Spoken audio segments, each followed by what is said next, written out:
On today's episode, we are going to take a look at ALTERYX. They just reported earnings this past Thursday, and the company is down about 28% for the day. It lost over 1/4 of its valuation in just one day. Right now, it's sitting at a valuation of about $8 billion. So on today's episode, we are going to do more of a full analysis of this company. We're going to start off with the beginning. We're going to understand what ALTERYX does, some of their customers, some of their partnerships, and some of their competitors as well. Following there, we're going to take a look at their future growth, what this company is expected to see in the future based on analyst expectations. And finally, we're going to take a look at just historical values with their most recent earnings as well. And actually, there's going to be one more thing at the end. I'm just going to give my thoughts on the company as well. So I hope you guys enjoyed today's episode. And like always, if you are new to my channel, if you are a long-term investor, and if you like to learn about growth stocks, make sure to hit the subscribe button and also the thumbs up. Thank you to all my returning viewers. I truly appreciate the support I'm getting from you guys. Like always, hit the thumbs up. If you guys ever want to get in contact with me, feel free to post on the YouTube comments. I am very active and I try to respond to everybody. Also, find me on Twitter. I'm very active there. I have a Discord channel which is free to anybody that wants to join. And I do have a weekly newsletter, and this should be coming out later today. Also, today I am going to be live streaming on Twitch. If you guys want to come, be like, Jose, take a look at this company, feel free to pass by today at 8:30 Eastern time. All the information of my Twitch should also be below. Finally, I am by no means a professional, so none of this should be taken as advice. All of this is just my opinions. So make sure to talk to a financial advisor before making any investment decisions.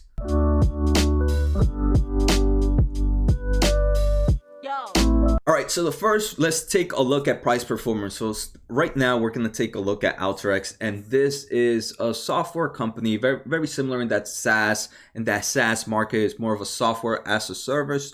First, let's just take a look at stock price performance. Later on, we're going to take a look at what this company does. So right now it's sitting at $121. And for those listening to the podcast, ticker is AYX. And I did do a video about this earlier before when I took a look at DDOG.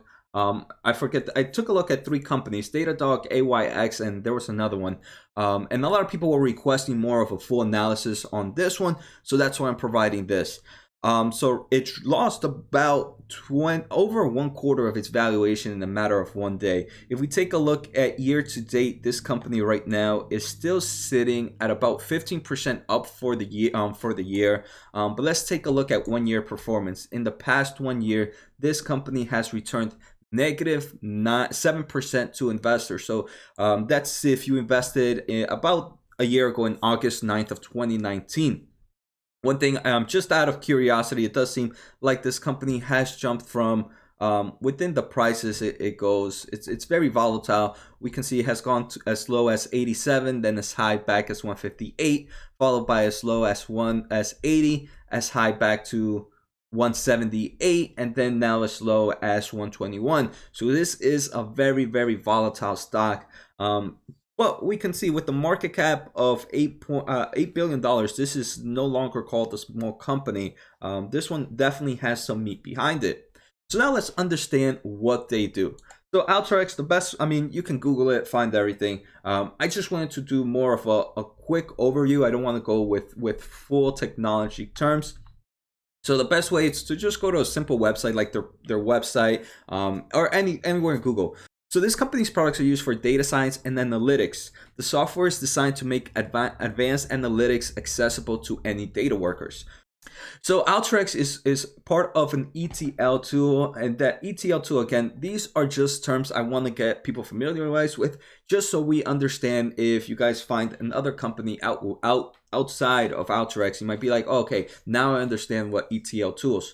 So ETL tools are extract, transform, and load. So pretty much exactly what I mentioned with the data analytics. You extract data, you transform it into something else, and you load it into some form of visualization or some other product where you can truly see the data.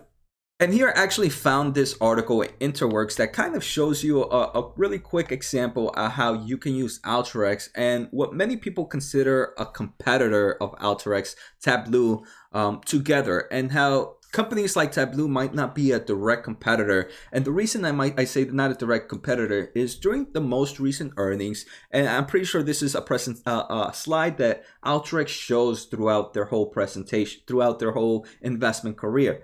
They show the steps that usually go through analytical processing. So you start with the catalog, preparations, descriptive diagnostic, then predictive. So there's multiple steps, right? It doesn't really matter what those steps are. ALTERYX is the only one that you can use for all these steps. They are different. There are some other companies, right? There's a lot of competitors over here that they labeled, but these competitors don't all fit a one-stop shop. And this is what ALTERYX saying they do. They complete this package. They are a one-time shop. So they can do everything from standalone data logs to visualizations, to descriptives, right? So this is one of the biggest moat for ALTERYX right now, is that they are completely the one-stop shop. We do see open source tools like Python and R tool, but most of these are also coding tools. So ALTERYX, it does have the ability that you do not have to code to really much use it, where if you want to use Python or R, that's more of a coding application. So you have to understand some form of language to use them, right? So these are the types, and those are the only ones, are Python and Saas are the only ones that really can do almost everything ALTERYX does. But remember, like I said, that one also needs a lot of coding to develop those type of analytical programs, where, like I said, for ALTERYX, it doesn't. And a lot of people here are I've been doing a lot of looking in like all different platforms to try to find a bearish case for ALTERYX. And one of the things that a lot of people mention is that there is this company Tableau or Tableau. Someone's gonna let me know. It's one of their biggest, but we can see here, this is mainly used for visualization, right? It's nowhere near the full spectrum of what ALTERYX does. And some of these companies pair up pretty well with ALTERYX, and this is a great example. Like I mentioned, I found this article in Interworks, which was posted in 2013, so a long time ago, but it shows at least the process of what ALTERYX and Tableau can do in a matter of time. So for example, you start off with some data, right? You have some data on the sales you make, which includes the address, the zip code, the people and the city. All right, so now with ALTERYX, since you have the city, you have the address and everything, you can get simple information like the latitude and longitude of where this location is at. So now you have the latitude and longitude of all the people that you sold products to or where you sell the products to. So now that you have all this data very controlled and grabbed very easily, right? And this was done through ALTERYX. Imagine trying to find the latitudes and longitudes of all these things through just yourself. It would take forever. So now once you have all that information, you can use a platform like Tableau, which is a visualization. And now with that visualization, you can, for example, Tableau has the ability to if you put the longitude and latitude, you can see the state or the location. So now with the information you collected and made available through ALTERYX, and then you partner up with Tableau, you can have, for example, a map like this, which shows you where you have all your sales, where most of your sales are coming from, what portion of what state. So again, we can see the strength of this data world and why companies need something like ALTERYX. And again, it would obviously be amazing if ALTERYX did have some form of visualization that can do this, but being able to partner up with other companies like Tableau can give you it's helpful, right? It allows you to, if a company is already using some of these visualization aspects, they can go ahead and grab ALTERYX to kind of work with them if they're accessible to be a partnership through them. So, right, for example, Tableau doesn't have all the aspects that ALTERYX has. So if a company is using Tableau, one of their data scientists, engineers can be like, hey, maybe we should start using ALTERYX so we can make our Tableau, I'm going with Tableau, work better. And then finally, I took a look at some of their competitors. So this ALTERYX is known as a data science and platform tools. And they have here compared with other tools that are in the same category as there. And we can see ALTERYX right now is the number one rated at the moment. They have an average rating of 18.9. About 37,000 people have viewed this, and a lot of people are making comparisons with there. The number two is DataBricks, which is not that far behind.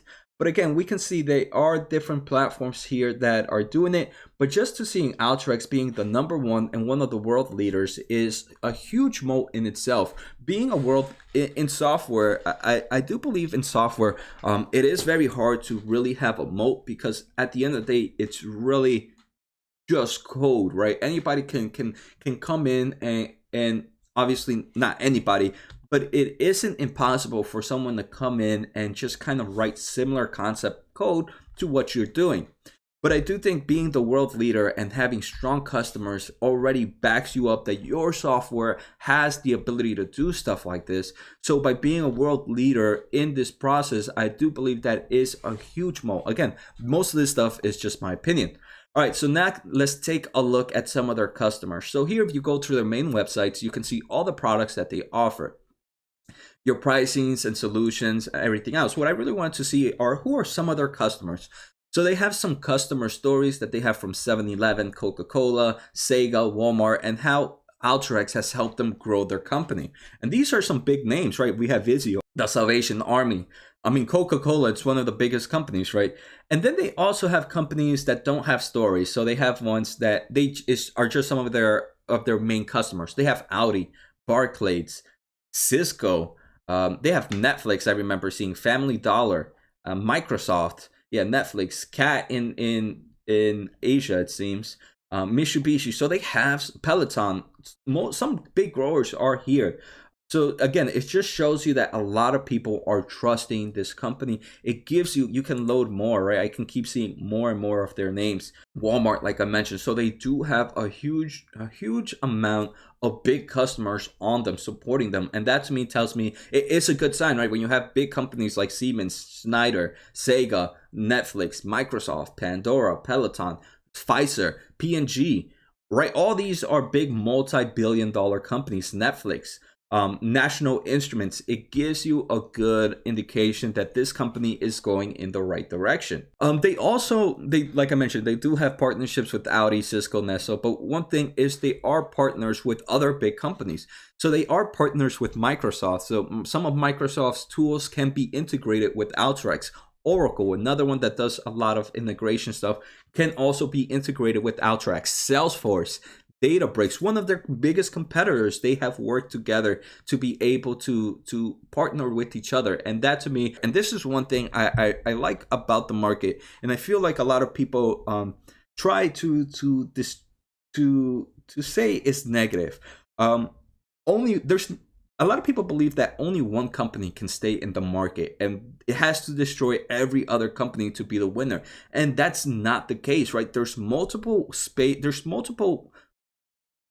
customers in any space that multiple companies can survive. Obviously, the more companies that do, the worse, but there's always room for at least a few companies in that same space. One of my perfect example is, for example, AMD and Intel. A lot of people believe that for AMD to succeed, Intel must crush, or for Intel to succeed, AMD might crush. No, obviously they're competitors, and it would help out if one of them was gone, but there's plenty of room in the market for multiple businesses, right? There's so much money out there, so you're not gonna grab every customer, and that's okay. You can still have a successful business with that. Some of the bearish, those are some of the bearish things, right? There are some competitors out there, for example, DataBricks and some of the other ones that I mentioned. And another bearish thesis that I've been reading is the way ALTERYX sells their products is more of a user-based product, right? So they sell their software per seat. It's not like a huge package like many other companies do. So when you sell it per seat, it kind of it's doing bad during scenarios like now, right? Where right now there might not be as huge job employments happening as they were about a year ago. So now, since less people are probably working as data scientists, the slowdown of the revenue decreases. Another thing that's negatively impacted by this is there's a lot of bullish cases where it shows, hey, there's a huge amount of data that are going up, right? The amount of data keeps increasing. So a bullish scenario says that, hey, that more people are going to use ALTERYX. And that's not really the case, right? Just because you have more data points doesn't mean you need more engineers working on that case. You can probably, if you're increasing the amount of data points and you have such a strong software like ALTERYX, which can handle all those data points, you don't need multiple engineers working on that part of the program. You can still have, even if your data points increases, you can still be working on that one project with one engineer. Now it would be different scenario if there's multiple data points and multiple data projects that need to be worked on, then yes, that would increase the amount of seats. But just the increase of data points doesn't really necessarily mean a bullish case for ALTERYX that you need more seats in the company. It's more dependent on project base. So that's one that I can honestly see that's a little bearish scenario in there. All right, so now we understood, we did a quick overview of what the company does, of how they work, some of their partners, some of their competitors, and some of their products. So I think that was a good introduction of the company. Now let's take a look at some of their financial information. All right, so now we're going to take a look at the future growth for this company. So the first thing I want to say is ALTERYX is expected to become profitable within the next 3 years, or is profitable already. So that's a good thing. The other thing is analysts are estimating that this company beat the industry and the market in both revenue growth and annual earnings growth for the next 3 years on average. So we can see revenue growth for the next 3 years is expected to be 24.4% for ALTERYX annually. So it doesn't mean every year from now to 3 years from now, it'll grow exactly 24.4%. Some years it might grow over 40%. Some years it might grow under 20%. Someday a year might do exactly 24.4. But for the next 3 years, on average, that revenue growth will be 24.4% annually, and that's considered a very strong growth companies. Most people consider growth companies a company that's growing its revenue over 20% per year. So that's strength, and it's beating the industry, which is only expected to grow revenue at 11.9%, and it's beating the market, which is only expected to be 9.4%. Earnings is one of the biggest growth here. It is expected to grow 126% per year for the next 3 years annually. Again, on average, this is better than the industry, which is 16.9, and this is bigger than the market, which is 23.1. And a lot of people might be like, Jose, that's crazy. It's gonna grow that fast. That's gonna be insane. But remember, most of these growth companies are starting with low earnings. So going from one penny earnings to 2 penny, that's already 100% increase, right? And then going from 2 to 4 pennies. So normally growth stocks, you see very, very high earnings growth compared to the market and industry, and that just comes with the package here. All right, next, what I wanted to take a look at was the company's past ownership.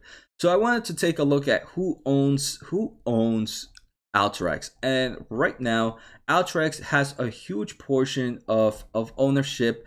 The number one owner is Dean Stocker, who is the CEO and the co-founder of the company, and he owns about 11.7% of the company. That always seeing a CEO owning the top 5, top 10 position of the company kind of gives a very strong bullish case scenario that, hey, they have not sold out yet. So it means that they believe there's still growth out there. One thing though, we are seeing that a lot of insiders are selling, but look, the amount of shares that they're selling is not really that significant, about 2,000 shares. There was a significant sale here by Kimberly, who is a board of director and independent. They sold a huge portion. Jeffrey, who is the member of director and independent director, and he sold a huge portion of about $150 worth. But we can see a lot. I don't see one of the big boys here. Dean, he did sell out. He sold out 73,000 in May 20th and 133, but still owns a huge portion. So this is something to definitely keep an eye on.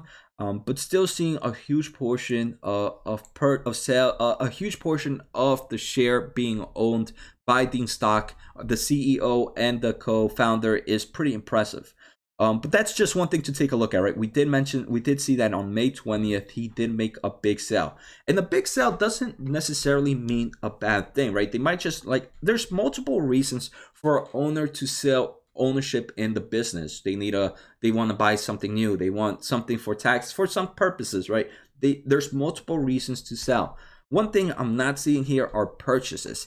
And purchases to me are very bullish cases because, like I mentioned, there's multiple reasons for a company to sell. It doesn't always need to be, hey, I'm selling because I believe the price is high.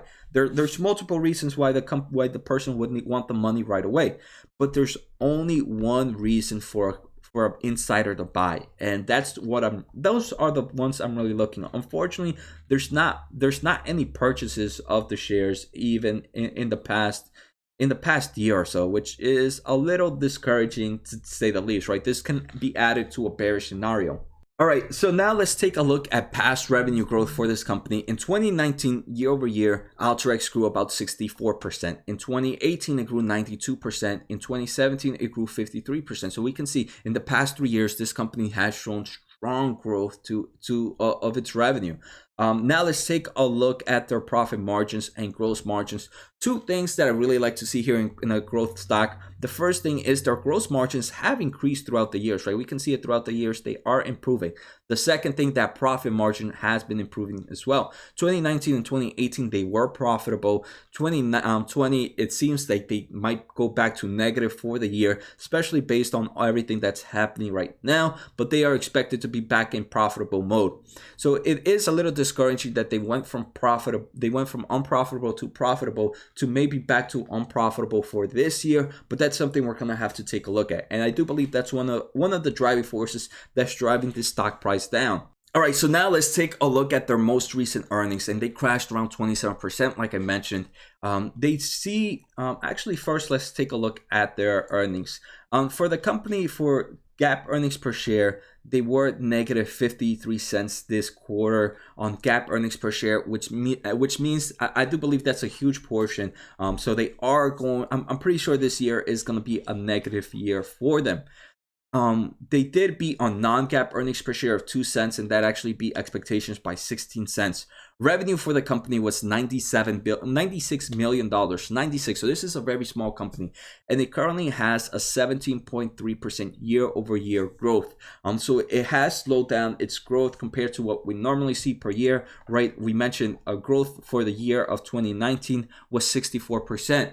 Obviously, this is for the year, and what I just mentioned was for the quarter. But right, if we're going to see values like this for the quarter, it means this will be a very slow year for ALTERYX compared to its previous years. All right, next I wanted to take a look at some of their highlights from their earnings. So for the year of 2020, they give guidance.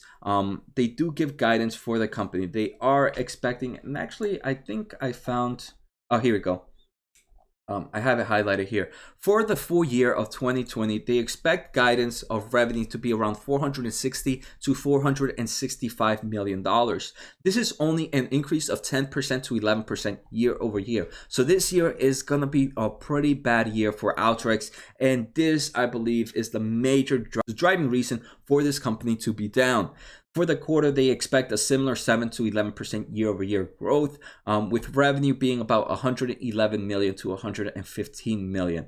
Unfortunately, both of these values are lower than what was expected by analysts. So analysts for the year were expecting about 505. They're only doing about 460. So we can see this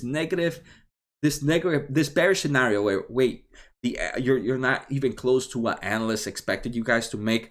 Time to sell. Annual recurring revenue is $430 million, and that's up 40% year over year. Reoccurring revenue is one of my favorite things. This is money that just keeps coming in and keeps coming in. Gross margins were flat to 91%. They did add new customers in this year. Their customers total went to 6,700 new customers, and that's up 27% year over year. And the company added 271 new customers this quarter. And a lot of people are wondering, Jose, how can they add this many new customers and only increase their revenue that small? Like I mentioned, most of the way they make money is through seats. So even though they got new customers, the amount of seats those customers might have gotten are probably lower than what normally the average is, and probably some of the previous customers have also reduced the amount of seats that they're using. All right, so now let's take a look at their financial data, and I think this is going to be the last thing before we go into my thoughts. We can see the revenue comes into two types of products. First is subscription-based software license, and then is PCS and services. Their PCS and services has increased compared to the same time last year, and this is one of the biggest driving force of their revenue. Their subscription-based software licenses did decrease by about $2 billion. So PCS and services increased by about 15 million, not billion, $15 million, and subscription-based software decreased by about $2 million. And here in the subscription-based software licenses, this is pretty much the seats that they sold, so we can see they have less seats. One thing I like to see in growth companies like this is, one, research and development is something that I want them to increase, as well as sales and marketing. This means that research and development, they are spending more money on trying to get their products to be stronger. And there was an increase, 16 million last year, 23 million this year. Sales marketing, this is a growth company, so they need to sell more products. 48 million last year, 57 million this year. So they are increasing their teams there. They're trying to increase the overall advertisement and the way they're selling their products, which is always a great thing to see for a growth company. Next, I want to take a look at their balance sheet. Their balance sheet kind of tells me a lot of how the company is doing. First, I want to take a look at the amount of quick cash this company has.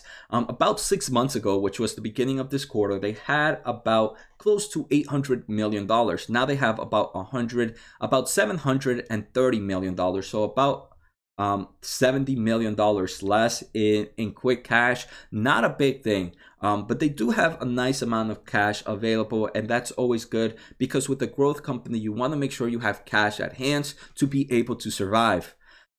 Their overall total current assets and total assets didn't change much. The major changes was in that $70 million less of cash. What I really want to see is the kind of debt that they hold. We can see convertible senior notes. They have long-term debt and short-term debt. Their long-term debt has $650 million worth of debt, and that's a lot compared to the amount of cash. They still have a lot of cash. Remember, I mentioned about $730 million of cash, but their long-term debt is a huge portion. It's $643. Their current one is 70 million. So both together, it kind of has a 1-to-1 ratio, and that to me is not something happy to see. So what I ended up doing is look at all this information I do for you guys. So make sure that you guys better make sure to be hitting that subscribe button. So I took a look at their 10Q report, and I wanted to see when their debt was due. Most of their debt is not due till 2024, 2026. Or even 2023. So that's so far ahead in the future for that long-term debt that it's okay for them to have that much amount of debt. Especially I took a look at the rates. The rates are somewhere else, but they're not that high either. So having that kind of debt is not bad when, right, this is a company that was profitable and they are expected to be profitable. So they will have money coming in. But even if they don't, they at least have enough cash to be able to survive and make those payments on those debt. So again, even though we see high amount of debt and that high 1-to-1 ratio, by understanding when that debt is due and if this company is expected to be profitable, it kind of helps us out in saying, hey, can this company survive? If so, yes or no. And yes, we can see that this company can survive within the next years. All right, so that's it on ALTERYX. I mean, on the financial, my thoughts. ALTERYX is a company that I think is pretty cool, right? The overall use of data software and being able to do data analysis, analytics with such a simple product and not having to code, I think it's something that a lot of big businesses will want to have. So I can see why they have strong customers. The bullish scenarios, we are seeing future expected strong growth in revenue and earnings when we take a look at a 3-year time span. When we take a look at the short time span, we see that they reported that their earnings are going to be pretty bad this year. Overall, the company seems pretty cool. At an $8 billion market valuation, it might be a bit overvalued, but at the same time, I do believe there is huge potential in this company to grow. So I did what I am going to do. And this is different, right? This is the main reason why my things should not be taken as advice, because my investment style is probably a lot different. One, I'm not a professional, right? So even if my investment style was similar to yours, I am by no means a professional, so none of this should be taken as advice. But second, my investment ways is probably different. I own a huge portfolio. I own a portfolio with multiple holdings. Multiple holdings means that one of my positions will never be more than 5% unless I'm truly devoted. So most of my positions are either 1%, 3%, or over 5%. For you to make it over that 5% list, I need to be I need to have highly strong bullish case for you. For ALTERYX, I do believe it can be between the 1 to 3%. So it is a company I am enjoying. I'm liking their growth. I'm liking their products. I'm liking the way their debt is broken down, the way they collect their money. So it is one that can make it up there to 3% of my valuation of my portfolio. And if you guys ever want to, I know I'm probably going to get a lot of heat about my portfolio. I have about 40, 50 positions. You might be like, Jose, at that moment, you might as well invest in the SPY and the SPY. But no, my portfolio, even though it is diversified, I have it very, very selective in the type of markets that I enter. And right now I'm doing amazing. My returns have been strong. And that's just my investment style. There's multiple ways to invest. Don't let anyone ever tell you that you need to have X amount of stocks to be able to have a strong portfolio. You can have a 1 position portfolio, a 10 position portfolio, 25 position, 100 position portfolio, and still do amazing and still beat the market. A perfect examples are all the ARK ETFs. All of their investments are over 40% over portfolio positions. They're all on strong growth stocks and they're destroying the market right now. So like I mentioned, there's multiple ways to invest. What I'm going to do, ALTERYX is one I am going to continue to add to probably make a 3% of my portfolio. I don't think it will ever make it to my top 10 at the moment, but it's one I do see growth in the company. So I hope you guys enjoyed today's episode. Like always, make sure to let me know. Take care and have a good night.